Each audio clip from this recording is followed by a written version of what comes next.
God's people never say that. దేవుని ప్రజలు ఎప్పుడు ఆ మాట అనడానికి వీల్లేదు. నువ్వు బ్రతకాల, కడ ఊపిరి వరకు బ్రతకాల. దేవుడు నీకు ఎంత ఆయుష్ ఇస్తే ఆ ఆయుష్ కడ వరకు నువ్వు బ్రతికి ఎవరికి మహిమకరంగా ఉండాలా? దేవునికి మహిమకరంగా ఉండాలి. అపోస్తలుడైన పౌలు అంటాడు, నా జీవితం ద్వారానే కాదు, నా మరణం ద్వారా కూడా నా దేవునికి ఏం రావాలా? మహిమ రావాలన్నాడు. మరణం ద్వారా మహిమ రావడం ఏంటి? సరైన విధానంలో దేవుని పిలుపునందుకుని చనిపోవడం తప్పు కాదు. మరణం మనల్ని నిత్యత్వానికి తీసుకెళ్లే ఒక సింహద్వారం లాంటిది.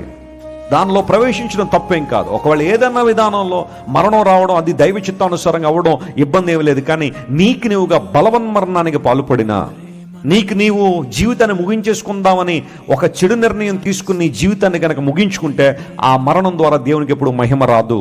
ఆ మరణం గురించి విన్న వాళ్ళందరికీ టెన్షన్ వస్తుంది, కలవరం వస్తుంది, భయపడతారు. ఎందుకోసం అంటే అది సరైన విధానంలో జరగల. దేవుని కార్యాల కోసం నువ్వు సిద్ధపడాలా. కడ ఊపిరి వరకు యేసే కోసం బ్రతకాలా, అని మహిమ కొరకు జీవించాలా. ఆయన మన కొరకు ప్రాణం పెట్టాడు కాబట్టి మనం ప్రాణం పోయేంత వరకు ఎవరి కోసం బ్రతకాలా? యేసే కోసం బ్రతకాలా. Download ShareChat.